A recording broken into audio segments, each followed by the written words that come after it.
Hi, Mohammed Noy, and today we are going to discuss the habits of highly successful people. So we start off with the seven habits, and if we take habit number one, is you need to be proactive. You need to have a personal vision. To translate into our language, it's नहीं तेरा नशेमन कसरे सुल्तानी की गुंबद पर तू शाही है बसेरा कर पहाड़ों की चट्टानों पर. That you're not destined to stay on the minarets of mosques, but you are a falcon and you need to sit on top of mountains. So, proactivity means that as a human, we are responsible for our own lives. Our behavior is a function of our decisions, not our conditions. There are three central values in our life: the experiential, what we learn; the creative, which we bring into existence; and the attitudinal, our response to difficult circumstances.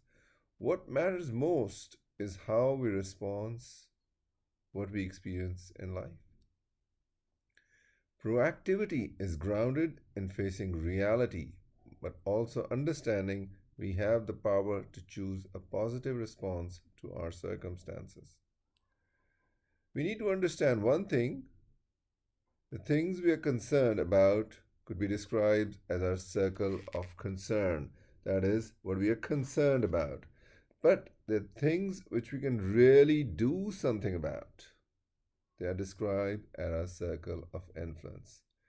I think it is very important that we understand the difference between the two, and when we focus our time and energy in our circle of concern, we should always focus our time and energy in our circle of influence rather than in our circle of concern. We are not being effective if we try to do what is beyond us. However, we find that being proactive helps us expand our circle of influence, work on things you can do sometimes about. So, reactive people focus their efforts on the circle of concern over things they cannot control, and they get stuck in the cobweb. The negative energy causes the circle of influence to actually shrink because they're doing things which people don't like about them. Sometimes we make choices with negative consequences called mistakes. We can't recall our past mistakes. The proactive approach to a mistake is to learn from them. You always learn and reflect on what you did and don't let it go. At the heart of our circle of influence is the ability to make a commitment and promise. Our integrity in keeping commitments and the ability to make commitments is the key. And that is what people like. If you want to do something, you want to commit to them, and then you keep up to your commitment. You don't run away from it. Then we come on to habit number two: begin with the end in mind. That's personal leadership.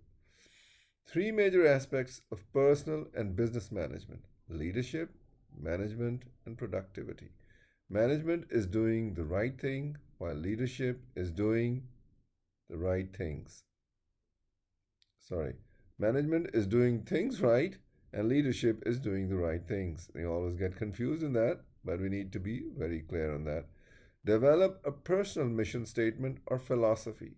Focus on what you want to be and on the values and principles upon which you are being and doing are based. Have changeless score from which to deal with external damage. Because if you have some core values to stick on, you can always be on the right path. The principles we base our lives on should be kept fundamental truths rather than on false beliefs. They will become tightly interwoven themes running through the fabric of our lives. Use your creativity, ability to imagine life milestones such as birthdays, anniversaries, retirements, and funerals. What accomplishments would you like to celebrate on your birthday? Visualize them in rich detail. And that actually will give you a lot of push on what you're doing. Habit number three, put first things first. Rather than getting the third thing first, you need to go on the first thing. And that way, you waste less time. That is the principle of personal management. Personal management, the exercise of to independent will to create a life congruent with your values, goals, and mission. Time management is essential for personal management. The essence of time management is to organize, execute around priorities. Notes and checklists, calendars, appointment books, prioritizing values, and managing ourselves rather than managing time, focusing on preserving and enhancing relationships and accomplishing results. So here you can see the famous matrix of how you control your time, or the time management matrix. On the left, the top hand side, you see there's firefighting. Somebody comes in, there's a crisis, and you just have to stop your work and look out at that thing. That is not going to make things go positive for you. What you need is quality time when you're free and you can think. That's prevention, capability improvement, and relationship building. Recognizing new opportunities is planning and recreation. Then we've got the bottom left, things which are urgent but not important, like distraction. Some personal callers come in, some mails, some meetings, uncalled meetings, proximate pressing matters, and popular activities. And these distractors we have to control. And then, last but not the least, things which are not urgent and not important is time wasting. We need to learn how not to procrastinate. Some emails, some phone calls, time wasters, pleasant activities. So here you can easily see what we mean. This is an area on the top left where everything is busy and look like you've been through some firefighting on the internet. Number two, when you're spending quality time with your children. Number three, you're just answering phone calls which somebody else can. And number four, you're just wasting time playing games. So, yes, you can do things, but you have to give priorities. So, you prioritize, organize around priorities, and learn to discipline yourself. I think that is the most difficult part which you can learn about yourself is disciplining, especially around time. Effective delegating to others is perhaps the single most powerful high leverage activity there is. Delegations enable you to devote your energies to high level activities in addition to enabling personal growth for individuals and organizations. There are two types of delegations. One is gopher delegation, and one is supervision of efforts, which is stewardship delegation. Using the gopher delegation requires dictating not only what to do, but how to do it. The supervisor then must function as a boss, micromanaging the process of the subordinate. But I think might be the initial stages of delegation in which you're supervising, and then once he knows things, you go on to stewardship delegation, but you can hire people who can directly take over stewardship delegation. It requires a clear upfront mutual understanding and a commitment to expectations in five areas.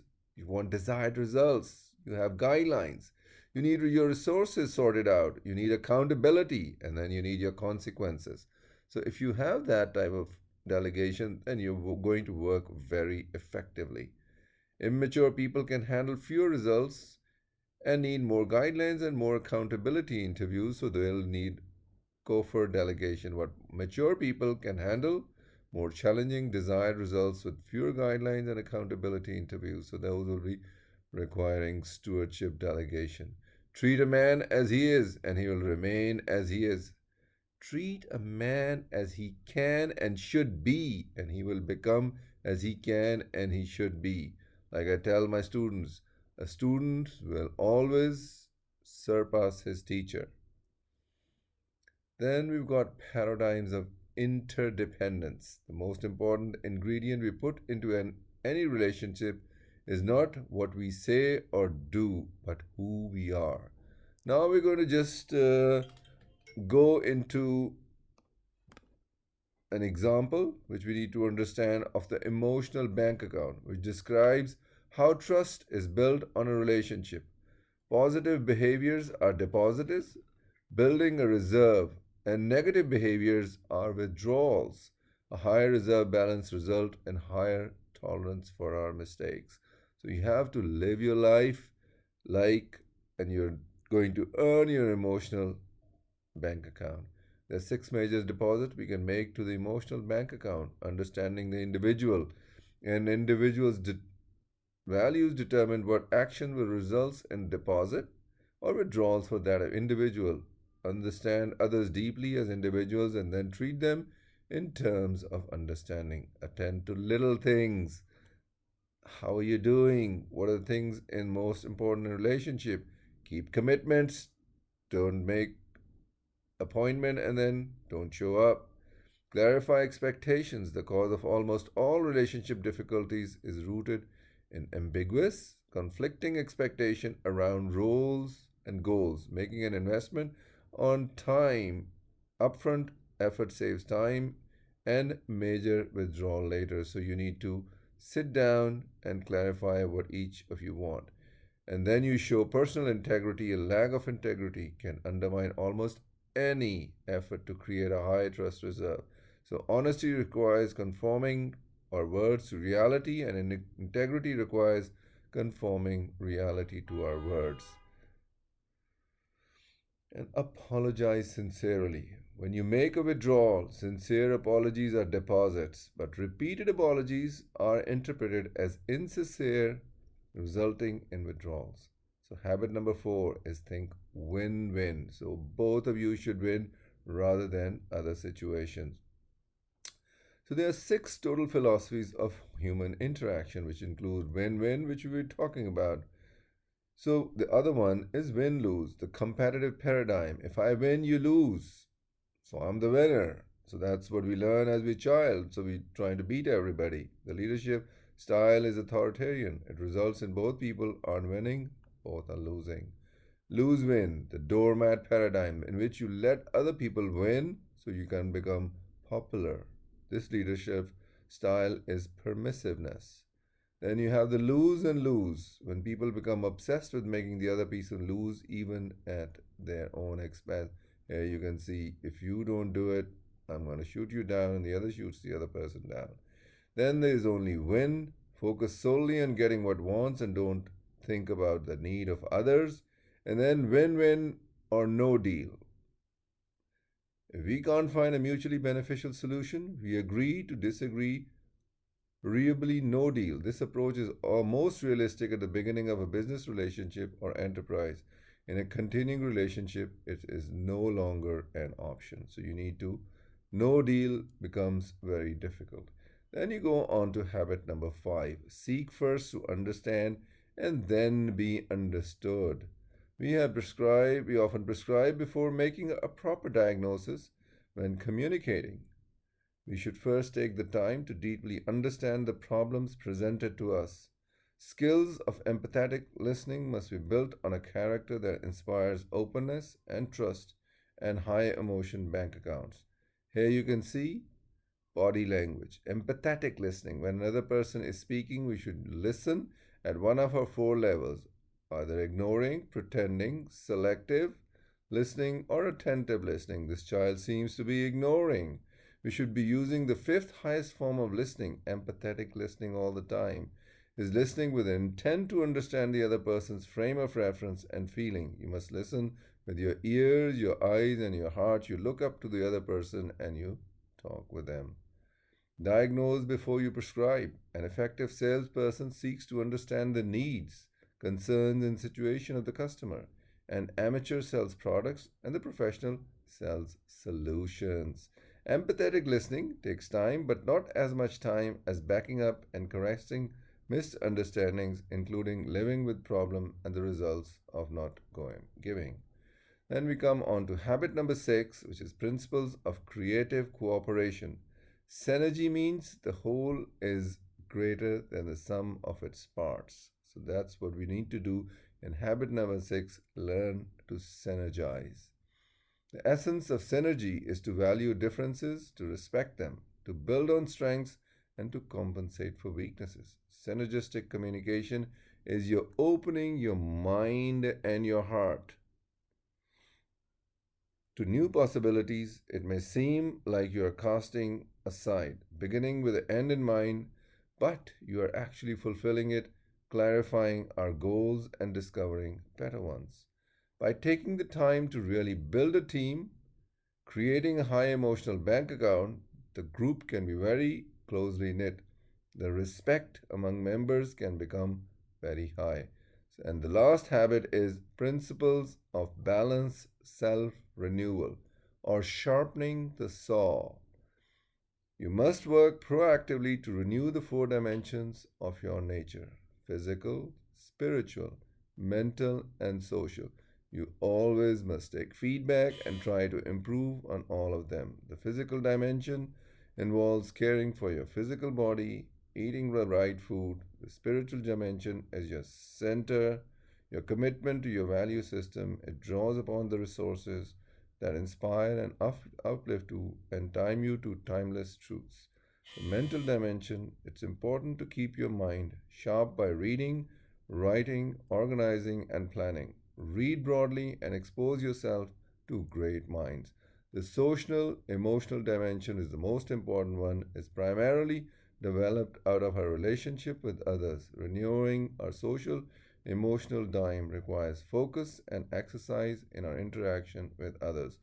This was all started with Stephen Covey, who left us in 2012, but his legacy goes on, and we are learning the 7 habits of highly successful people, which I think everybody should listen and acquire. Thank you very much for listening.